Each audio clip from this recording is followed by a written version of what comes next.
안녕하십니까. 안녕하십니까. 반갑습니다. 이 새생명 목장 구성해서 감사합니다.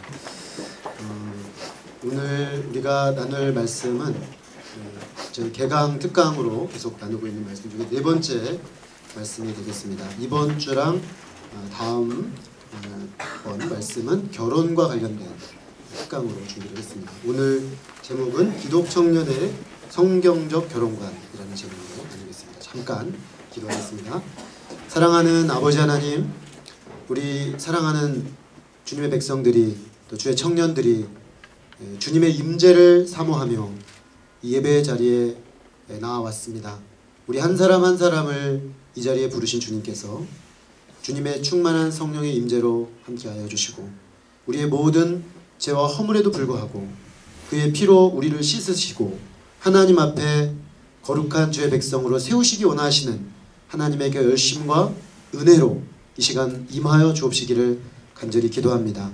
하나님 아버지, 성경적 결혼관이 흔들리고 또 참 많은 가정들이 무너져가고 있는 이 시대 가운데 우리 기독 청년들이 어떻게 성경적 결혼관들을 세워야 가는지 나누기를 원합니다. 창세기 말씀을 통해서 하나님 우리에게 말씀하여 주시고 주님이 우리에게 소망 두신 본래 그 결혼과 가정의 의미에 대해서 다시 우리 마음에 새기는 복된 시간이 될 수 있도록 도와주시옵소서. 주님의 성령께서 처음부터 끝까지 주장하시고 홀로 영광 받아 주시기를 기도합니다. 예수 그리스도 이름으로 기도했습니다.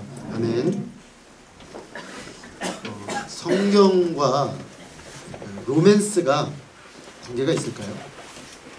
이렇게 또 질문해 볼까요? 성경은 로맨스에 대해서 말하는 바가 있을까요?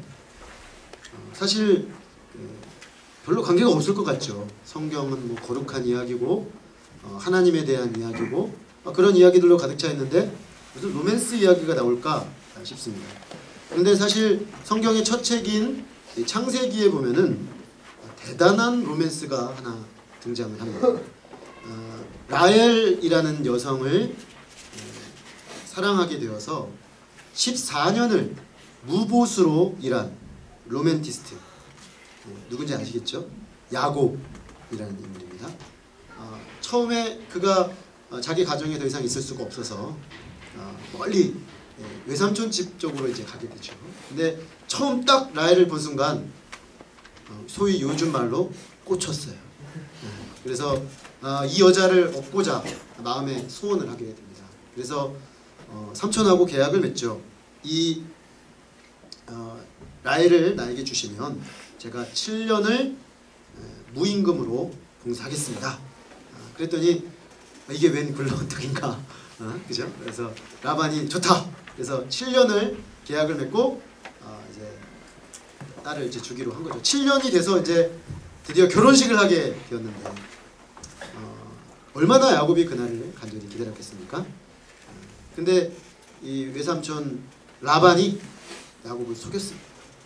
그래서 라헬의 누이 레아를 먼저 신방에 들게 했어요. 다음날 일어나 보니까 라헬이 아니라 레아가 자기 옆에 누워 있는 거예요. 너무 충격을 받은 야곱이 가서 막 따집니다. 어떻게 이럴 수가 있습니까? 그랬더니 우리 지역에는 언니부터 먼저 보내는 게 법이야. 그래서 어쩔 수가 없었어. 대신에 7년만 더 봉사하면 내가 라헬도 줄게. 어떡합니까? 야곱이 7년을 더 봉사하고 14년을 돈 한 푼 못 받고 오직 라헬을 얻기 위해서 봉사를 했다는 거 아니겠습니까? 성경에 그걸 어떻게 기록해놨냐면 야곱이 라헬을 너무나 사모했으므로 그 14년을 그 앞에 7년을 특히 수일과 같이 여겼더라. 여러분, 시간은요 주관적으로 흘러가는 것입니다. 그죠? 그 긴 시간이 싹 지나가 버린 거예요. 왜? 라헬을 얻어서 라헬과 결혼할 그날만 생각하면 하나도 안 힘든 거죠. 성경에 등장하는 최고의 로맨스, 최고의 로맨티스트 라헬, 야곱의 이야기입니다. 그런데 이런 야곱에 대해서 티머시 켈러라는 분이 쓴 책이 있는데 거짓 신들의 세상이라는 책이 있어요. 그 책에 보면은 이 7가지 현대인들이 섬기고 있는 우상에 대해서 얘기를 하고 있는데 그 우상 중에 사랑의 우상을 얘기합니다. 그러면서 그 대표적인 예로 야곱을 이야기하고 있습니다.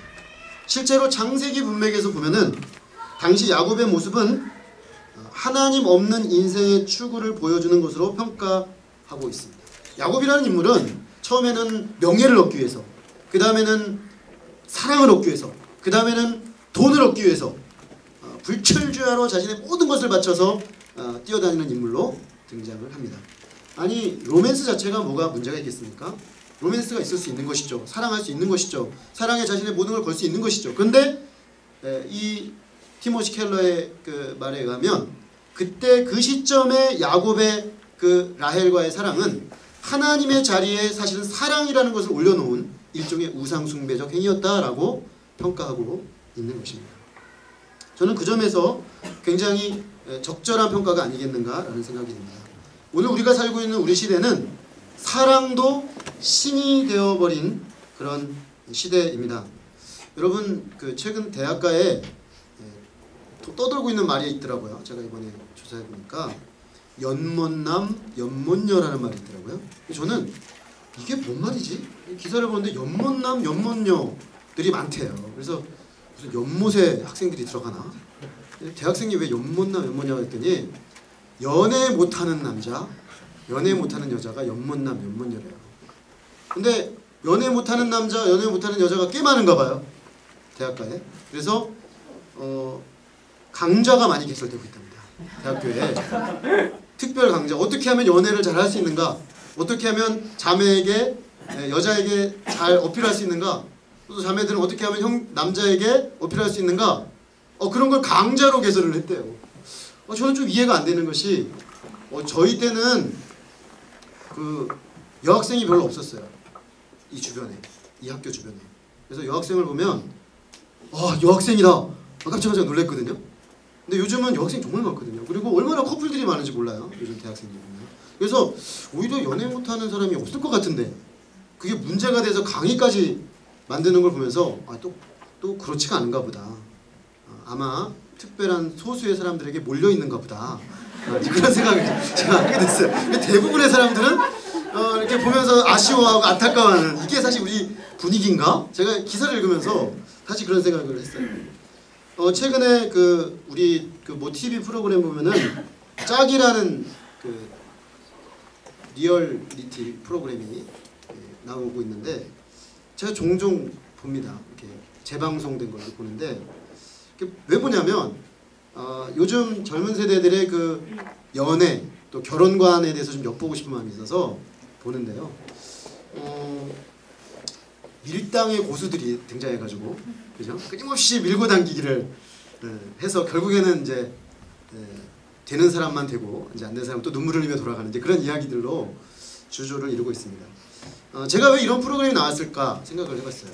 그것은 아마도 사회 경제적인 이유로 결혼이 늦어지고 있죠. 지금 30대 중반쯤 가도 결혼하지 않은 남성들이 꽤 많습니다. 우리 사회가. 또 여성들도 결혼 연령이 30대로 진입한 지 이미 오래됐어요. 이거는 이제 사회 경제적 요인이 커요. 이제 졸업하고 자리를 잡고 이제 가정을 책임지기까지 시간이 많이 걸리는 것입니다. 그러니까 쉽지가 않은 거죠.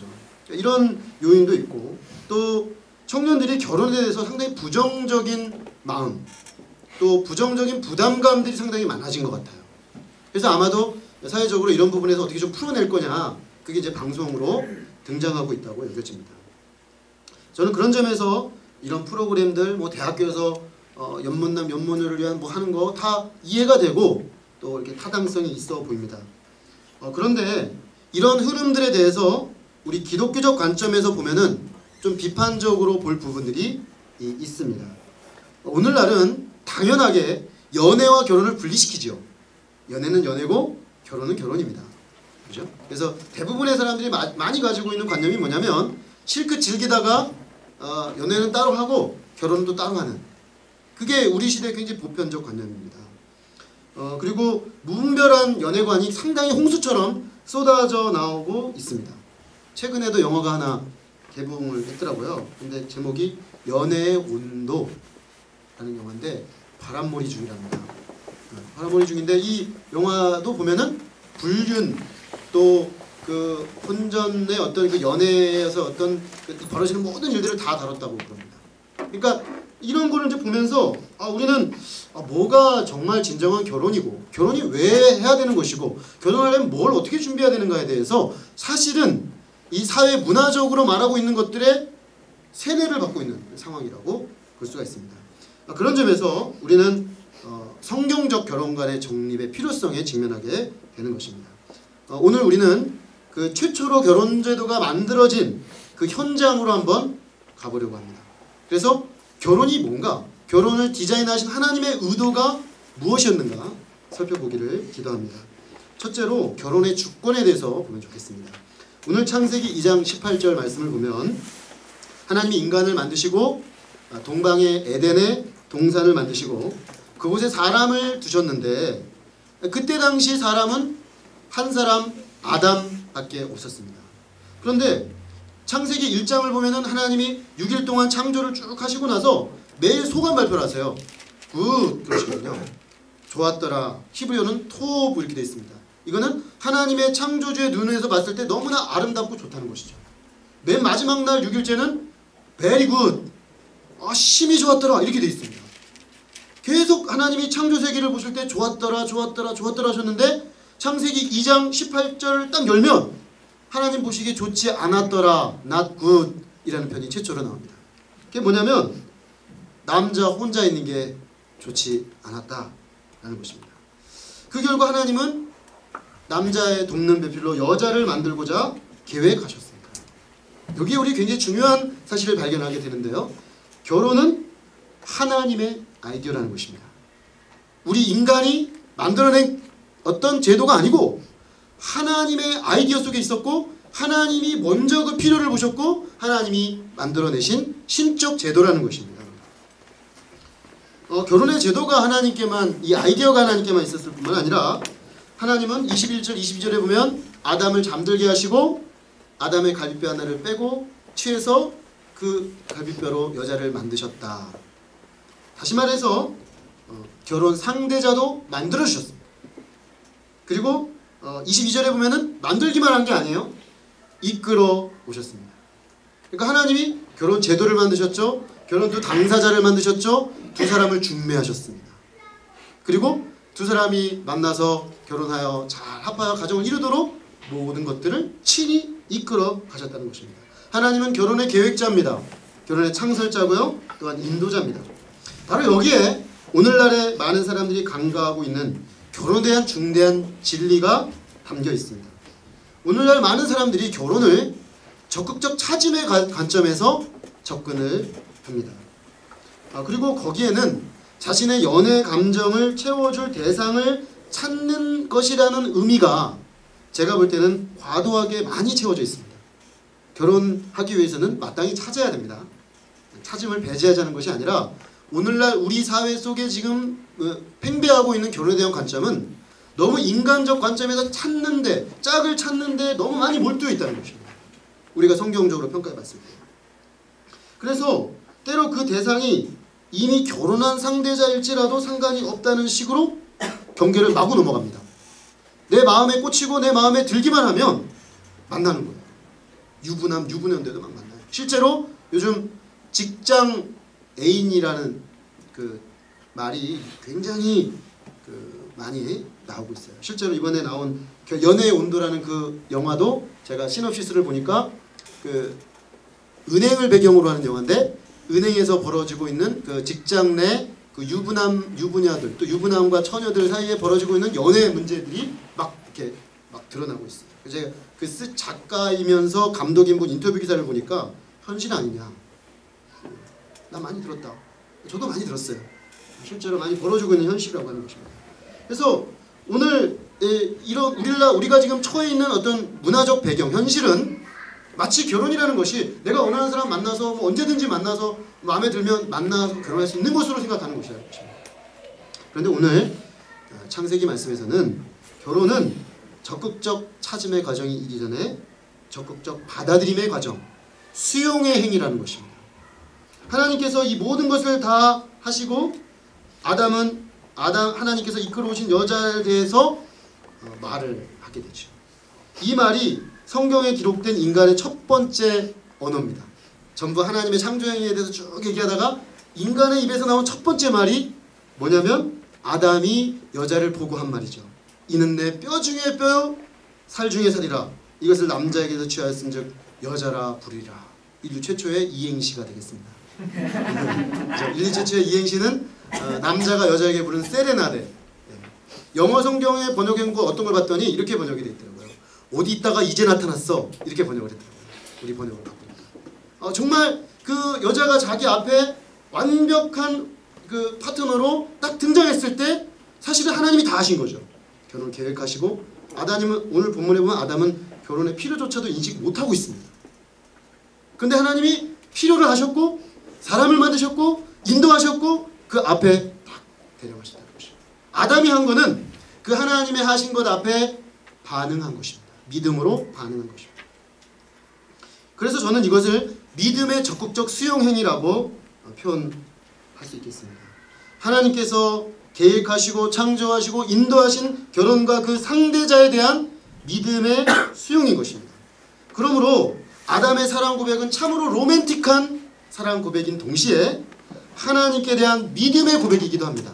하나님이 결혼을 필요로 한다고 보셨습니까? 하나님이 결혼의 상대자를 저에게 이렇게 만드셨습니까? 그리고 저에게 인도하셨습니까? 아멘 한 거죠. 하나님의 일하심 앞에 저도 반응하겠습니다. 믿음이었다는 것입니다. 믿음의 행위였다는 것입니다. 사실 엄밀하게 말하면 모든 결혼은 믿음이죠. 믿음이 없이는 못합니다. 왜냐하면 내가 어떤 상대자랑 결혼을 딱 결정하려고 할 때 완벽하게 100% 다 알아서 결혼할 수 있을까요? 어떤 사람들은 종종 다 알기 위해서 동거를 하고 결혼한다고 많이들 얘기해요. 요즘 그런 논리가 많습니다. 그런데 제가 그 조사를 통계 조사를 보니까 혼전 동거하고 결혼한 커플들이 그렇지 않은 커플들에 비해서 이혼율이 2배가 높습니다. 이상하죠. 어쩌면 제가 볼 땐 신비감이 떨어지기 때문일 것 같기도 해요. 너무나 자기들이 인간적으로 많이 알아버렸기 때문에 결혼 이후에 더 이상 기대할 것이 없다고 생각하는 것이죠. 그 비극적인 것입니다. 사실 결혼은 어느 시점까지는 알아가는 과정이 필요해요. 그러나 결정하는 시점에서는 믿음입니다. 믿음으로 결혼하는 거죠. 저는 아내랑 결혼할 때 같은 선교단체 출신이었기 때문에 한 8년 정도 같이 있었어요. 늘 보고 어떤 사람인지 잘 알죠. 어떻게 예수님을 만났는지도 알고 어떻게 주님을 섬겼는지도 알고 어떤 성품과 어떤 인격으로 살아온 사람인지 잘 알고 있어요. 근데 막상 결혼하려니까 결혼이 될까? 이런 생각이 들어요. 상대방도 마찬가지죠. 한평생 같은 방향을 가지고 가야 될 사람인데 이게 뭔가 신뢰가 생겨야 되는데 결국에는 나와 내 아내를 인도하셔서 우리를 만나게 하신 하나님께 대한 신뢰 때문에 결혼할 수 있었어요. 그 결과는 성공적이었죠. 왜냐?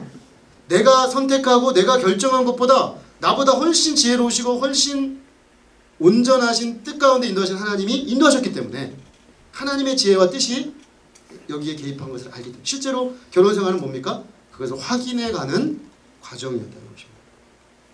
오늘날 우리는 형제들이 결혼을 하기 위해서 아담처럼 깊이 잠들어 있기만 해도 하나님께서 아름다운 하와를 내 옆에 데려오실 것이라고 기대하라 그런 건 아닙니다. 그죠? 그때는 아담 혼자였고 그죠? 경쟁이 없었어요. 그러니까 뭐 그냥 자고 있으면 되는 거죠. 그럼 나타나는 건데 지금은 그랬다가는 결혼하기가 좀 쉽지가 않죠. 지금 찾음도 필요해요. 그리고 좋은 대상을 찾기 위해서 나도 준비도 필요하고 그렇지만 본질적으로 변하지 않는 것이 있습니다. 그것은 뭐냐? 결혼은 근본적으로 하나님이 우리 가운데 인도하신 것 앞에 우리의 반응이라는 사실은 변하지 않는다는 것입니다. 여기서 중요한 것은 짝을 찾는 과정에서 하나님의 주권과 인도하심을 인정할 필요가 있다는 것입니다. 이것이 선행하지 않는 사람들의 짝찾기 시도는 결국 자신의 감정에만 기초한 감정 소모가 될 가능성이 높습니다. 감정은 필요하지만 감정이 전부가 됩니다. 내 감정, 내 느낌, 내 feel 이게 전부가 돼요. 또는 어떤 세속적인 결혼에 대한 자기 기준 또 이제 이상형 뭐 이런 것도 있죠. 이런 것들이 주도하는 찾기 과정이 된다는 것입니다. 그래서 결국에는 인격 결혼을 하기 위해서 반드시 필요한 인격적 준비, 또 한 가정을 책임지기 위한 한 남자와 한 여자로서의 실제적 준비들을 간과하고 온통 그런 짝찾기 자체에만 몰두하다가 정작 결혼을 해서는 결혼 준비가 아무것도 안 돼 있는 자신을 발견하는 사례들이 매우 많다는 것입니다. 실제로 제가 보니까 우리 기독교인들 중에 결혼이 늦어진 경우가 굉장히 많습니다.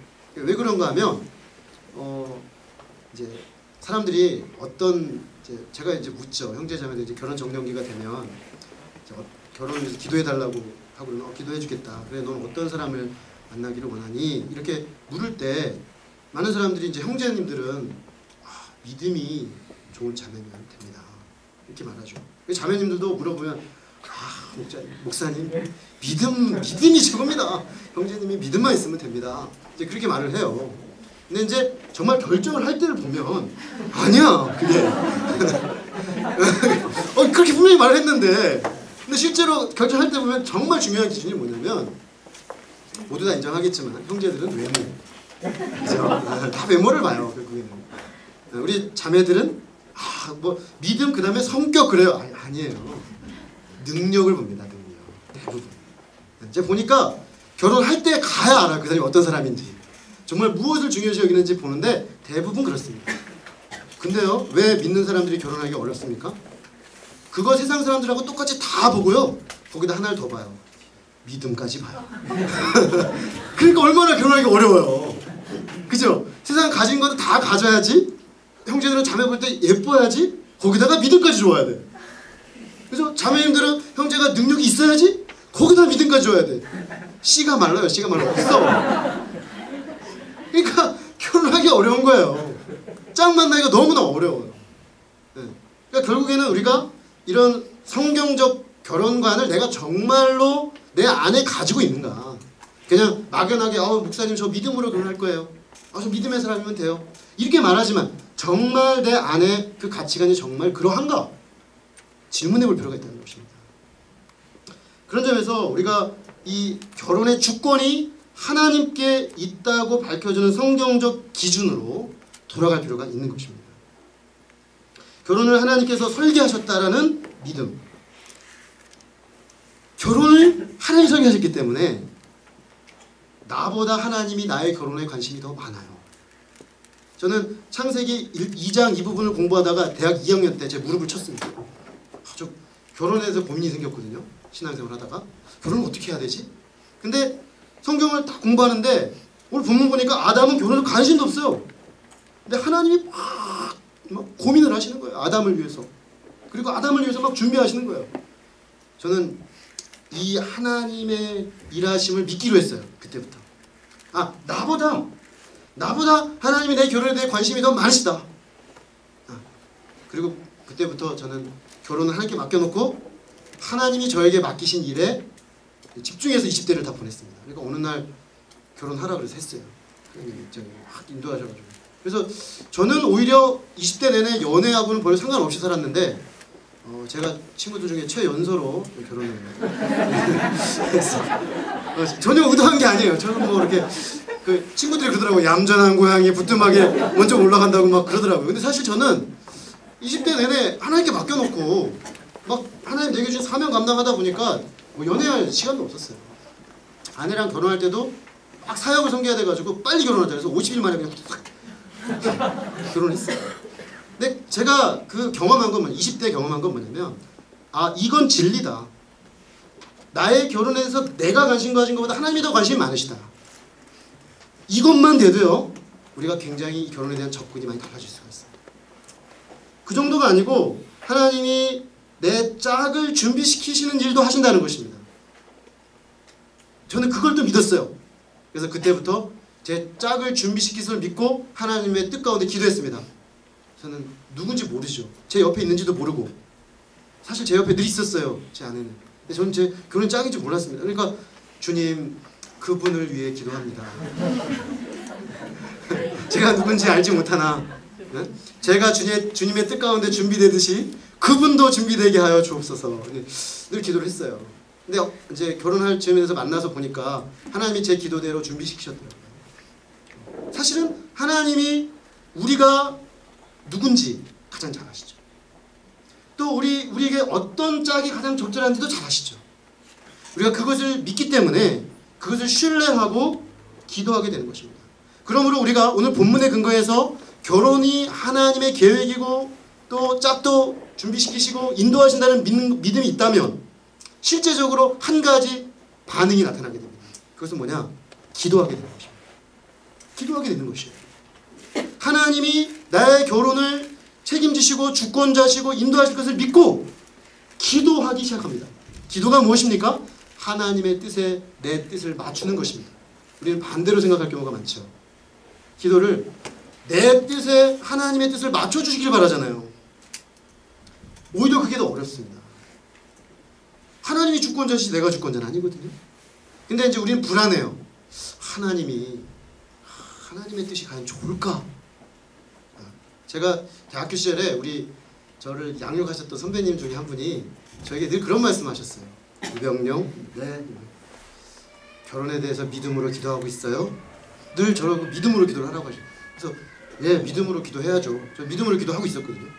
근데 그러면서 꼭 덧붙이는 말씀이 있어요. 우리 유병용 형제가 전혀 원치 않는 외모에 자매님을 하나님 인도하셔도 아멘으로 순종할 거예요. 제가 어떻게 했을 것 같습니까? 대답하기가 어렵더라고요. 순종할 자신이 없더라고요. 근데 그분은 최악을 항상 얘기하셨어요. 최악. 내가 차마 말을 못하겠어요. 뭐 조건을 많이 계셨는데 그거는 좀 제가 못하겠더라고요. 그래서 제가 목사님 제가 대답을 잘 못하겠다고. 근데 하여튼 기도는 해보겠다고 제가. 기도는 해보겠다고. 이제 그러면서 제가 그런 기도의 과정들을 거치면서 정말 제가 깨달은 건 뭐였냐면 그 선배님이 말씀을 통해 제가 깨달은 바는 내가 정말 하나님의 주권을 신뢰하고 하나님의 때에 하나님이 나에게 주신 그 사람을 내가 믿음으로 알아볼 수 있는 준비를 해야겠다. 그 방향을 얻게 됐어요. 그렇게 하다 보니까 기도를 하다 보니까 정말 내가 준비되는 거예요. 내가 그 하나님의 뜻에 맞는 사람으로 준비되는 것이죠. 그리고 나의 결혼 상대자도 내 기도 속에서 같이 준비가 되고 있었다는 것을 나중에 발견되었습니다. 그리고 기도는 마치 결혼 전에 이성을 만나고 연애를 하고 결혼을 하는 것이 인생의 전부인 것처럼 생각하기 쉬운 젊은이들에게 기도하면서 하나님의 뜻에 집중하게 됩니다. 하나님 나라의 가치에 집중하게 됩니다. 그러면서 정말 20대 때 우리의 중심에 쌓아야 될 것이 무엇입니까? 그것은 하나님 나라 중심의 가치관이죠. 하나님 나라 중심의 가치관이 세워지지 않은 사람은 그런 가치관의 기초에서 결혼하지 않을 것이고 그런 가치관의 기초에서 가정을 세우지 않을 것입니다. 그러므로 그 가정은 방향을 잃게 돼요. 20대 때 그 부분이 준비가 되어야 되는 것입니다. 그 점에서 우리가 상대를 찾는 일에 너무 골몰하지 않기를 바랍니다. 적당한 때가 되면 만나야 됩니다. 적당한 때. 너무 늦으면 찾기가 어렵습니다. 그러니까 적절한 시점에는 찾아야 되지만 여러분들이 정말 집중해야 될 게 뭔가? 나는 정말 이 결혼에 있어서 하나님의 주권을 인정하고 하나님의 뜻 앞에 하나님 나라 가치에 부합한 사람으로 세워지는데 최우선순위를 두었는가? 우리가 지난주에 나눴던 말씀처럼 직장을 구할 때 먼저 그의 나라와 그를 구하는 것처럼 결혼에 있어서도 내가 먼저 그의 나라와 그를 구하고 있는가? 질문해야 하는 것입니다.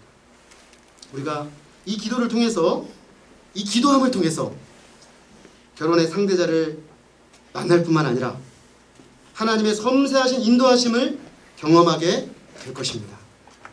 여러분들 오늘 이 시간부터 결혼의 주권을 인정하고 기도로 결혼을 준비하는 믿음의 사람들이 되시기를 기도합니다. 네. 둘째로 결혼과 사명입니다.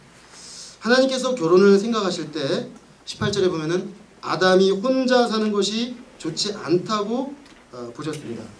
자, 그렇다면 어떤 점에서 아담이 혼자 있는 것이 좋지 않았을까요? 형제들이 혼자 있는 게요 이렇게 썩 좋지는 않습니다. 그죠? 제가 결혼하기 전에 참 남자들끼리 같이 사니까 구질구질했어요. 생각해보니까 좀 안에 여성의 어떤 여성스러움, 화사함이 있는 게 얼마나 좋은지 모르겠어요. 가정이라는 게. 근데 오늘 본문에서 그러면 말하는 게 그런 걸까요? 남자 혼자 있는 게 보기 좋지 않았다. 아, 구질구질했다. 그런 얘기일까요? 네. 아니면 또 가능성이 있는 게 외로웠기 때문에, 외로워서, 너무 아담이 외로워서 하나님이 그 외로움의 해결을 위해서 이렇게 보니까 이게 안 좋구나, 빨리 외로움을 채워주겠다, 이런 의미일까요? 사실 오늘 본문에, 우리가 본문의 근거에서 보면 하나님께서 인간을 지으시고 지금 아담에게 창세기 1장에 의하면 통치권을 주셨어요. 하나님의 형상으로 만드시고 통치권을 주셔서 이 땅을 다스리고 정복하고 하셨습니다. 특별히 에덴 동산을 만드셨는데, 에덴 동산을 만들고 아담이 에덴을 관리하도록 하셨어요. 가드너가 되게 하셨습니다. 정원사가 되게 하셨어요. 아담은 이 일을 지금 열심히 감당하고 있습니다. 본문을 보면. 그래서 동물들 이름을 짓고 있습니다. 너는 곰퉁이 같은 것이 곰이야, 이렇게 좀 특징을 쭉 뽑아내는 거죠. 너는 호랑이, 이렇게 이제 얘기하는 거죠. 딱 보니까 너는 호랑이야. 그러니까 사실은 이 아담이 한 행위가 그냥 이름 짓는 것처럼 보이지만 하나님이 만드신 창조의 원리의 기초에서 그 존재의 의미를 규정해주는 굉장히 창조적인 행위였습니다. 사실은 그는 하나님의 명령에 순종해서 하나님의 일을 하고 있었던 것입니다. 근데 하나님 보시니까 아담이 혼자서 이 일을 하는 것이 좀 적절치 않다라고 보셨던 것입니다. 그러므로 우리는 이 본문을 읽으면서 종종 우리는 자신의 외로움에 대해서 굉장히 강하게 호소하면서 연애와 결혼에 대한 자신의 간절한 열망을 호소하기가 쉽죠. 저는 이해가 돼요. 왜냐하면 20대 때 참 왜 이렇게 외로울까요? 그죠? 특히 가을이 되면 옆구리가 시리잖아요. 그죠? 굉장히 옆구리가 시려요. 안 시려요? 안 시리는 분들도 있을 수 있어요. 근데 전 시리더라고요. 특히 이제 연인들이 싹 지나가면 내 옆구리가 이게 스산한 바람이 샥 지나가요. 그러면 이제 그죠? 옷깃을 세우고 그죠? 낙엽을 밟으며 내 짝은 어디 있느냐, 뭐 시몬 너는 아느냐, 뭐 그런 시 읊으면서 막 찾아다니는 거죠. 이 외로움을 해결하기 위해서, 이 시린 옆구리를 해결하기 위해서 막 찾아다니는 거예요. 우리가 마치 결혼이 내 외로움의 해결이 마치 결혼의 모든 것인 것처럼 생각하기가 쉽습니다. 왜? 20대는 실제로 그게 강렬하게 느껴지기 때문에 그게 쉽습니다. 20대 얼마나 혈기왕성합니까? 그리고 정말 이성에 대한 열망이 막 커지는 때죠. 또 더더군다나 대한민국의 대학생들은 대부분 그래도 대학 올 때까지 절제하잖아요. 안 하는 사람도 있긴 하지만 대부분 절제하고 내가 대학에만 가면 그래서 막 미팅을 일주일에 2팀 막 3팀 막 뛰잖아요. 그렇죠? 저도 대학 1학년 때 막 하루에 점심에 한 번, 막 저녁에 한 번. 제가 미팅을 하루에 2팀을 했어요. 근데 그날 딱 본질을 다 파악하고 다시는 하지 않았습니다. 이건 할 것이 못 된다.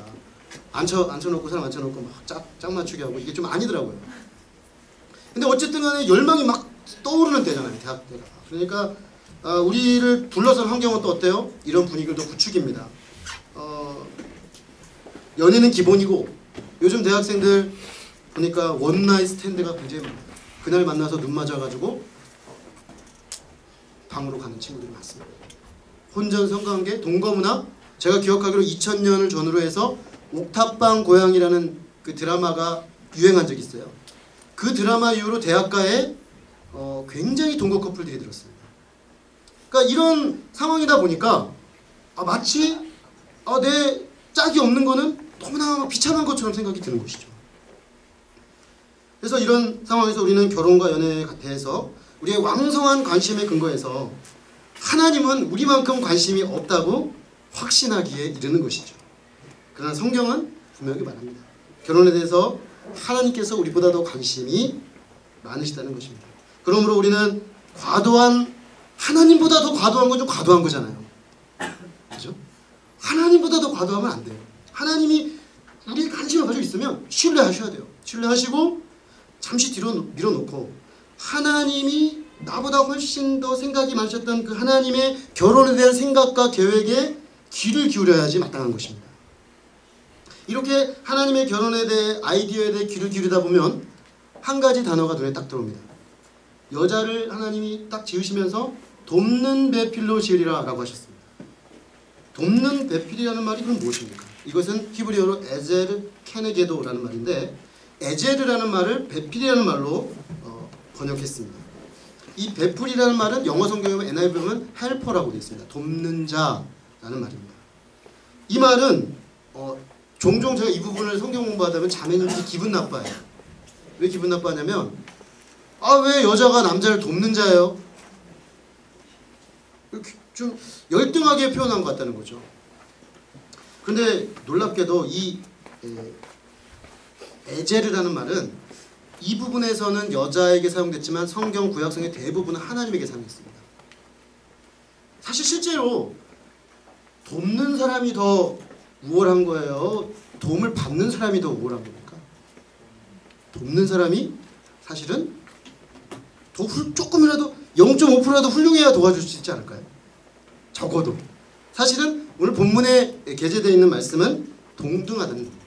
동등한 입장에서 돕는 자, 부족한 부분을 도와서 완전케 하는 자로 여자를 주님은 계획하셨다는 것입니다.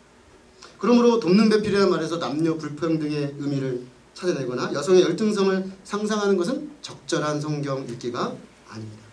또 이 돕는이라는 말은 케네게도, 이 말은 얼굴이라는 말입니다. 즉 인격적으로 얼굴을 대하고 동등한 존재를, 그러니까 다시 말하면 suitable helper, 동등한 입장에서 상대방을 도와주는 존재로 여성을 지었다라는 것입니다. 그 점에서 남자와 여자는 책임을 같이 하는 존재인데, 무엇에 책임을 같이 하는가? 하나님이 인간에게 맡기신 그 일을 감당하는 데 있어서 책임을 같이 하는 존재라는 것입니다. 그리고 결혼은, 이 결혼이라는 제도는 하나님이 남자와 여자의 사명을 함께함이라는 의미를 두고 만든 제도라는 측면입니다. 이 본문에서 강조하고 있는 점. 제가 다음번 나눌 때는 다른 측면